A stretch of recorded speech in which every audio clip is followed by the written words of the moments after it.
नमो बुद्धाय. सविनय जय भीम. रोजच धम्म प्रसारच्या माध्यमातून मी रोजच आपणाला भेटत असतो. पुन्हा एकदा आज नेहमीप्रमाणे आपणाशी रोज धम्म प्रसारच्या वतीनं बौद्ध धम्म जिज्ञासा यासाठी लाईव्ह आलो आहे. सर्वांना मानाचा सविनय जय भीम. प्रथमतः अभिवादन.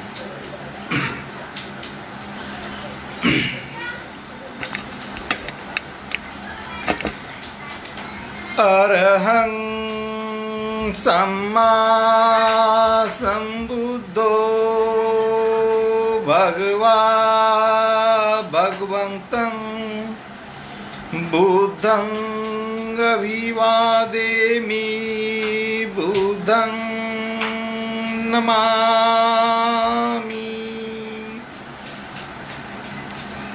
स्वाखातो भगवतो धम्मो धम्मं नमस्सामि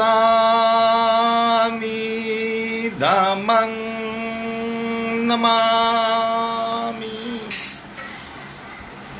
सुपटिपन्नो भगवतो सावक संगो संघं नमामि.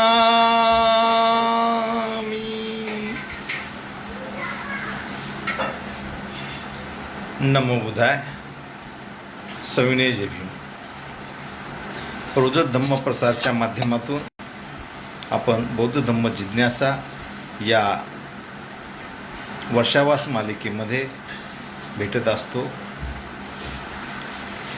आपलं सर्वांचं मनपूर्वक स्वागत. परमपूज्य बोधिसत्व डॉक्टर बाबासाहेब आंबेडकरांनी जो आपणाला बुद्ध आणि त्याचा धम्म हा धम्मग्रंथ दिलेला आहे, या धम्मग्रंथावर आधारित आपण जिज्ञासा करत असतो. त्याप्रमाणे आजच्या जिज्ञासेमधील जो पहिला प्रश्न आहे तो म्हणजे आर्या विशाखा किंवा भिक्खुनी विशाखा किंवा माता विशाखा हिला सम्यक संबुद्धाने कोणता वर मागून घेतला? आपण बौद्ध धम्मातील जिज्ञासा करत असताना वेगवेगळ्या प्रश्नावर वेगवेगळ्या विषयावर चर्चा करत असतो. त्यापैकी आजचा जो प्रश्न आहे तो म्हणजे माता विशाखेने मागितलेला वर. श्रावस्तीमध्ये सम्यक संबुद्ध श्रावस्ती नगरीमध्ये सम्यक संबुद्ध असताना विशाखा नावाची एक अत्यंत श्रीमंत तिथे स्त्री राहत होती. ती धनंजय श्रेष्ठीची कन्या व मिगार श्रेष्ठीची सून होती. पहा, विशाखा कोण होती तर धनंजय श्रेष्ठीची कन्या आणि मिगार श्रेष्ठीची सून होती. तिची भगवंतावर अतीव अशी श्रद्धा होती. तिने पूर्वाराम नावाचा बगीचा भिक्खू संघास दान केलेला होता. दायिका उपासिकांमध्ये सर्वश्रेष्ठ अशी विशाखाची ख्याती होती. भगवान बुद्धांना दान देणाऱ्यामध्ये अनेक लोक होते. त्यामध्ये विशाखा हिने सुद्धा भिक्खू संघास पूर्वाराम नावाचा श्रावस्ती नगरी जवळचा पूर्वाराम नावाचा बगीचा हा भिक्खू संघास दान दिला होता. म्हणजेच बौद्ध धम्म हा दान पारमिता करणारा, दानावर चालणारा धम्म आहे. श्रावस्ती नगरीमधील दायिका उपासिकांमध्ये सर्वश्रेष्ठ अशी त्या विशाखेची ख्याती होती. विशाखाने भिक्खू संघाच्या हिताकरिता आणि भगवंताजवळ भिक्खू संघाच्या हिताकरिताना विशाखेने भगवंताजवळून 8 वर मागून घेतले. तर ते 8 वर कोणते व ते काय आहेत हे जाणून घेतल्यावर भगवंताने तिला वर दिला, अनुमती दिली. त्यावेळी विशाखा म्हणाली, हे भगवंत, हे तथागत, जे वर मी मागू इच्छिते ते योग्य व कल्याणकारीच आहेत. आणि हे जे वर मागते ते याप्रमाणे आहेत. पहिला वर जो आहे तो म्हणजे पूर्ण वर्षासाठी भिक्खू संघाला लागणारी वस्त्रे माझ्या आयुष्यभर पुरवावी अशी माझी इच्छा आहे.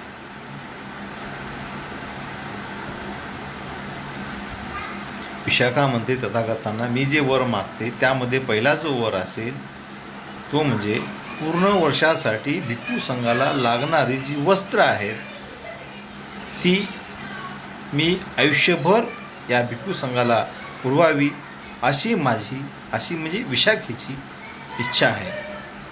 असा वर सम्यक संबुद्धाकडे विशाखाने मागितला.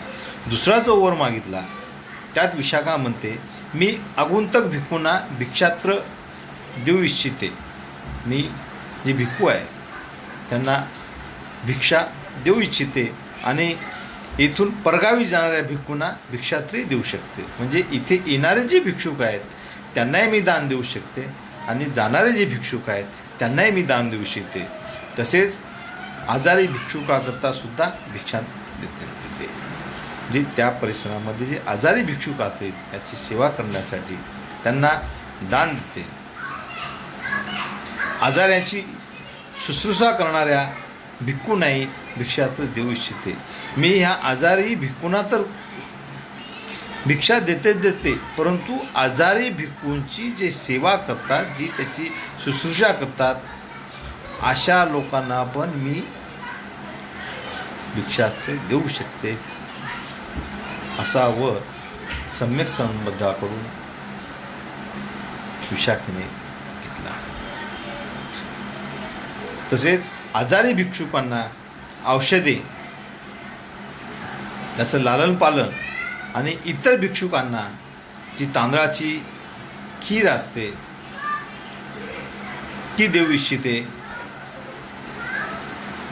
आणि भिक्खुनीकरिता स्नानाच्या वेळी वापरण्यासाठी वस्त्रे देऊ शकते. विशाखा म्हणते, हे सर्व करत असताना आपल्या संघामध्ये जे भिक्खुनी आहेत, आपल्या संघामध्ये भिक्खू आणि भिक्खुनी दोन्ही आहेत, परंतु भिक्खुनींना जो स्नानाकरिता जो विशेष वस्त्र लागतो वापरण्यासाठी ते सर्व वस्त्र मी या भिक्खुनींना देऊ इच्छिते. आणि हे वर मागत असताना तथागत गौतम बुद्ध या वरांच्या मागणीवरती विशाखेस विचारतात, विशाखे, असे कोणते कारण पडले की तू तथागताकडून हे 8 वर सम्यक संबुद्ध म्हणतात, विशाखे, असे कोणतं कारण आहे की तू तथागताकडून हे वर मागून घेत आहेस? त्यावर विशाखा म्हणते, भगवंत, मी दासीला आज्ञा दिली होती की या भोजन तयार असल्यामुळे भिक्खू संघाला बोलावणार. तेव्हा दासीला विहारात भिक्खूंनी पाऊस पडत असताना आपली वस्त्रे काढलेली होती असे दिसले. ज्यावेळी दासीला विशाखेने सांगितले की भिक्खू संघाला घेऊन बोलावणार, त्यावेळी वर्षावास होता किंवा पाऊस पडत होता त्यावेळी दासी गेली आणि दासीने पाहिलं की हा भिक्खू संघ आहे, भिक्खुनी संघ जो आहे तो आपले कपडे काढत आहे. आणि हे तिनं दृश्य दासीने स्वतःच्या नजरेनं पाहिलं. भगवंत नम्रतापूर्वक, घृणास्पद आणि मलिन आहे म्हणून मी वर्षा ऋतूसाठी संघाला विशेष प्रकारची वस्त्रे या जीव पुरवण्याची इच्छा केलेली आहे. वर्षावासामध्ये भिक्खू संघाकडे त्या काळी कपडे कमी असल्या, वस्त्र कमी असल्यामुळे ही सर्व समोर परिस्थिती दासीने पाहिल्यामुळे अशी मागणी विशाखेने तथागत भगवान बुद्धाकडे केली होती. आगुंतक भिक्खूला रस्त्याची माहिती नसल्यामुळे विहारात परत येताना भिक्षाटनाने तो पूर्णपणे थकून गेलेला असतो. म्हणून आगंतुक भिक्खूंना अन्नदान करू इच्छिते. भिक्षेच्या शोधात राहिल्याने प्रवासात जाणारा भिक्खू बरोबरीच्या भिक्खूमधून सुटू शकतो. हे तिसरे कारण म्हणजे ज्यावेळी भिक्षू असतात ते एकमेकांपासून चारिके करीत असताना सुटू शकतात. अशा लोकांना ही भिक्षा देऊ शकते. जे अचानक आलेले आहेत त्यांना पण देऊ शकते. आणि या सर्व भिक्षुकांना मला भिक्षा द्यायची आहे, अन्न द्यायचं आहे असं विशाखा तथागतांना म्हणते. आणि त्यावेळी जो भटकलेला भिक्खू असतो, थकलेला असतो, एका दिवस तो आपल्या सहकारी भिक्खूंना सोडून जाऊ शकतो. अशा भिक्खूंना सुद्धा मला भिक्षाटच द्यायची आहे, त्यांना मला अन्नदान द्यायचं आहे. भिक्खू बरोबरच्या सुटू शकतो. चौथे कारण असे की आजारी भिक्खूला पथ्यकारक अन्न मिळाले नाही तर त्याचा आजार वाढू शकतो. पाचवे कारण असे की जो भिक्खू आजाराची शुश्रूषा करावयास नाही. सहावे कारण असे की जर भिक्खूला योग्य औषधी मिळाली नाही तर त्याचा आजार वाढू शकतो. विशाखा म्हणते आजारू जे भिक्खू असतात त्यांना अन्न त्या आजाराला पौष्टिक असंच द्यावं लागतं, लवचिक द्यावं लागतं. त्याची लालन पालन शुश्रूषा करावी लागते. म्हणून मला हा वर हवा आहे असं माता विशाखा भिक्खुनी विशाखा तथागतांना सांगते. आणि आजारी जी भिक्खू आहेत, भिक्खुनी आहेत त्याची लालन पालन शुश्रूषा करणं हे पण तेवढंच महत्त्वाचं आहे. आणि त्यांना भिक्षा देणं हे महत्त्वाचं आहे असं विशाखा तथागतांना वर्णन करते. आजारी भिक्षुकांना औषधी पण देणं तेवढंच गरजेचं आहे असं सांगत असतानाच भगवंतांची तांदळाच्या खिरीची स्तुती केलेली आहे. कारण तिने ताजेतवाने रोगी माणूस होतो असं विशाखा म्हणते. तांदळाची खिचडी किंवा तांदळाची खीर ही आजारपणात आरोग्याला चांगली असते अशी विशाखा सांगत आहे. आठवे कारण असे की भिक्खुनी अचिरावती नदीच्या एकाच घाटावर गणिकांच्या सोबत नग्न अवस्थेत स्नान करतात व गणिका भिक्खुनींचाही उपहास करतात. आठवं कारण फार महत्त्वाचं विशाखेने इथे मांडलेलं आहे. ते असं म्हणजे भिक्खुनी अचिरावती नदीच्या एका घाटावर त्यांचे जे सहकारी असतात, गणिक असतात, भिक्खुनी असतात त्या सर्वांच्या सोबत नग्न अवस्थेत त्या काळी स्नान करत होते.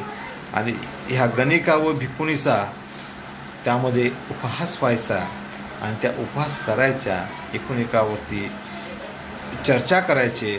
आणि हे विशाखेला पटलं नव्हतं, आवडलं नव्हतं. म्हणून तथागताकडे विशाखेने या भिक्खुनीसाठी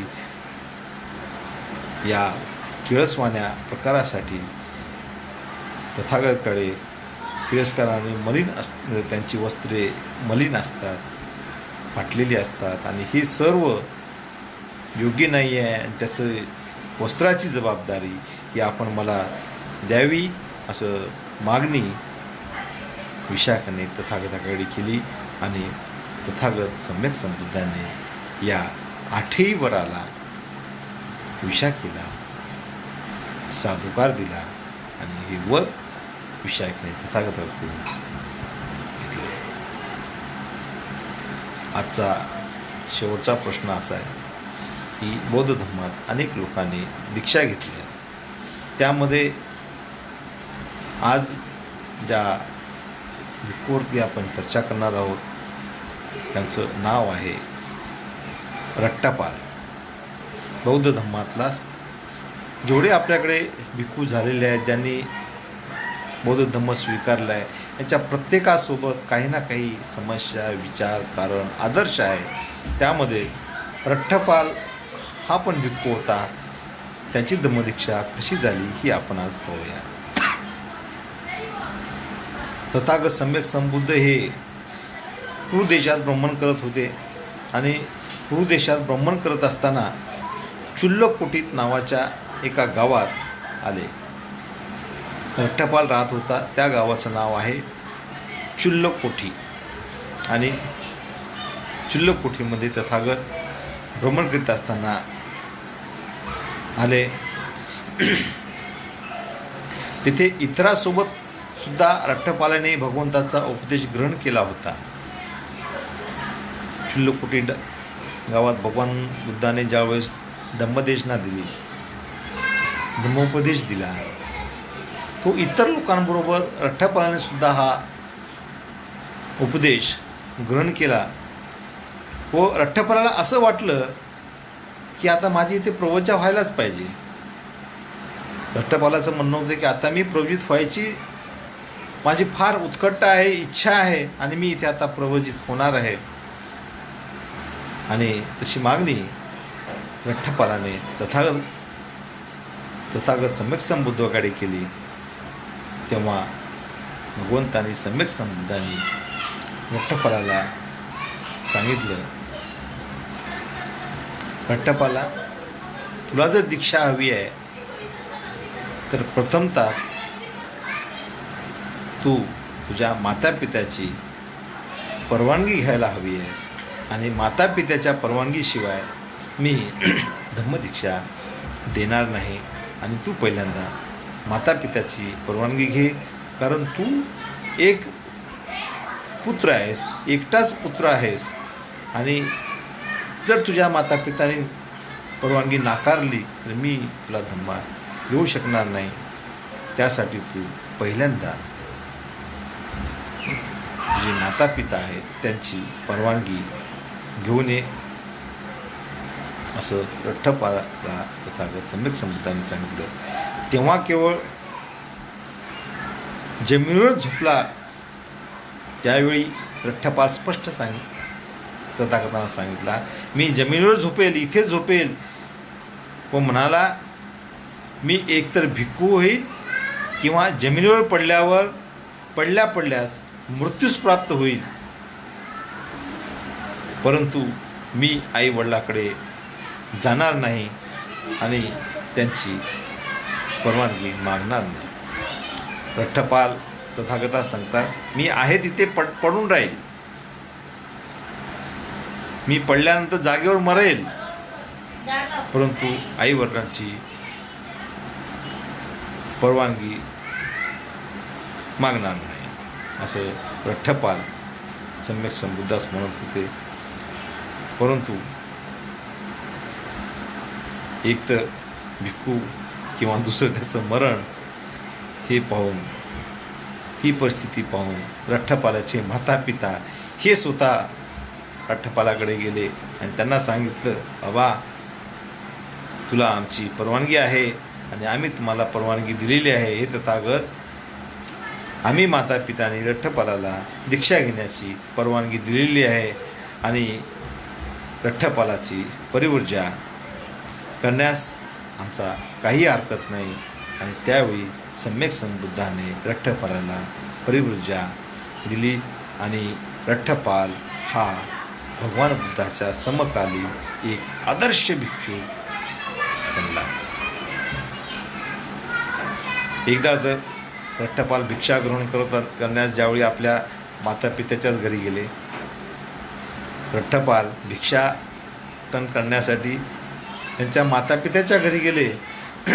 तिथे पित्याने सोन्या चांदीचे बरेच प्रलोभन दिले. रट्टपाल इथे भिक्षुक झाला होता आणि भिक्षुक हा चारिकेसाठी भिक्षाटन करायचा आणि भिक्षाटन करण्यासाठी रट्टपाल हा स्वतःच्या मातापित्याच्या घरी गेला. आणि रट्टपाल हा चांगल्या घरातला असल्यामुळे त्याच्या पित्याने त्याला सोन्या चांदीचे प्रलोभन दिले. आणि रट्टपालाची जी भार्या, ज्यांना मग आपण पत्नी म्हणतो, धम्मपत्नी म्हणतो, बायको म्हणतो, ही सुद्धा आपला शृंगार करून आली व तिने सुद्धा रट्टपालाचे पाय धरले, परंतु तो पुन्हा ग्रस्त झालाच नाही. रट्टपाल पुन्हा आपल्या वडिलाकडे आल्यानंतर रट्टपालाच्या मातापित्यांनी रट्टपालाला जे झालं गेलं विसरून जा, परत तुम्ही मनुष्य जीवनात संसारात या, त्यांना सोन्या चांदीचं आमिष दिलं. त्याची पत्नी रट्टपालाची जी भार्या ही सुद्धा शृंगार सजून रट्टपालापुढे उभी राहिली आणि रट्टपालाला म्हणते, तुम्ही आपल्या घरी परत या. परंतु रट्टपालाने स्पष्ट त्यांना सांगितलं की मी पुन्हा ग्रस्त होणार नाही आणि मी पुन्हा ग्रस्त होणार नाही. आणि रट्टपाल शेवटपर्यंत गृहस्थ अवस्थेत आले नाही आणि पुन्हा मातापित्याकडे त्यांनी मी ग्रस्तावत येणार असं कधीच सांगितलं नाही. मी भगवान बुद्धाचा धम्म प्रसार करण्याचं काम करणार असं रट्टपालाने त्याच्या मातापिता व त्याची भार्या पत्नी हिला सांगितलं. असा चारिकी करत असताना रट्टपाल कुरुनरेशाच्या मृगदाय वनात गेला. एकदा रट्टपाल हा कुरुनरेश कुरुचा राजा महाराजा होता, त्यांच्या मृगदाय वनात गेला. कुरुनरेशाला हे समजल्यावर आपल्या लवाजव्यासमोर तो तिथे गेला व त्याने रट्टपालास परिव्रज्या व्हायचे कारण विचारले. कुरुनरेश म्हणजे त्या काळचा महाराज आणि रट्टपालाला ते पूर्वीपासून ओळखायचे. आणि कुरुनरेशाचे महाराज हे रट्टपालाकडे गेले आपल्या लवाजवासह आणि त्यांना विचारले की तुम्ही परिव्राज्य का झालात. बहुधा काही लोक म्हातारपणामुळे अथवा वाईट स्वास्थ्यामुळे अथवा दारिद्र्यामुळे किंवा निकटवर्तीयाच्या नातलगाच्या मृत्यूमुळे लोक संन्यास ग्रहण करतात. मग तुम्ही परिव्राज्या का झालात असा प्रश्न कुरुनरेशाने रट्टपालाला केला. त्यावेळी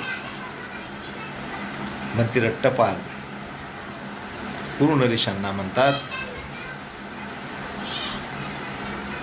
धम्मोपदेश देतात. इथे म्हणते रट्टपाल कुरुनरेशांना सम्यक वाणीमध्ये सम्यक संबुद्धाचा धम्मोपदेश देतात. सम्यक संबुद्धाच्या महत्त्वाच्या 4 गोष्टीचं ज्ञान झाल्यामुळे रट्टपालाने ग्रहत्याग केला असं रट्टपाल या कुरुनरेशाला सांगतात. तर हे 4 गोष्टी कोणत्या ह्या बौद्ध धर्मात फार महत्त्वाच्या आहेत. ह्या 4 गोष्टी म्हणजे तथागत सम्यक संबुद्ध सांगतात धम्म सांगताना, आणि तोच धम्म रट्टपाल हा कुरुनरेशाला सांगतात. कुरुनरेशाला म्हणतात, मी परिव्राज्या का घेतली. सम्यक संबुद्धांकडे असं मोठं कोणतं ज्ञान आहे. हे ज्ञान जे आहे ह्या 4 गोष्टी आहेत, 4 बाबी आहेत. त्या म्हणजे जग हे अनित्य आहे. रट्टपाल कुरुनरेशांना सांगतात, जग हे अनित्य आहे आणि निरंतर परिवर्तनशील आहे. जग हे अनित्य आहे आणि हे जग निरंतर परिवर्तनशील आहे. इथे नेहमी परिवर्तन होतच असतं. या जगाचा कोणीही मालक आणि संरक्षक नाही. दुसरी महत्त्वाची बाब म्हणजे जग हे अनित्य आहे, परिवर्तित आहे, परिवर्तनशील आहे. दुसरं म्हणजे ह्या जगाचा इथे कोणीही मालक नाही आणि या जगाला कोणी इथे संरक्षकही नाही. पुढे रट्टपाल गुरु नरेशाला सांगतात, आपले इथे काहीच नाही, आपले इथे काहीच नाही, सर्व काही सोडून जाणे हेच इथलं सत्य आहे. आपलं इथे काही नाही, सर्व काही सोडून जाणं हे इथलं सत्य आहे. आणि तृष्णेच्या आहारी गेल्यामुळे जग हे इथे दुःखी आहे. तृष्णेच्या आहारी गेल्यामुळे जग पूर्ण इथे दुःखी आहे.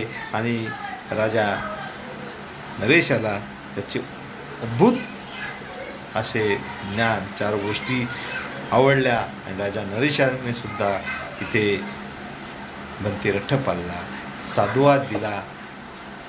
आणि रठ्ठपाल आपला परत आपल्या संघाचं, धम्माचं, बुद्धाचा धम्मप्रसार करण्यासाठी परत गेले.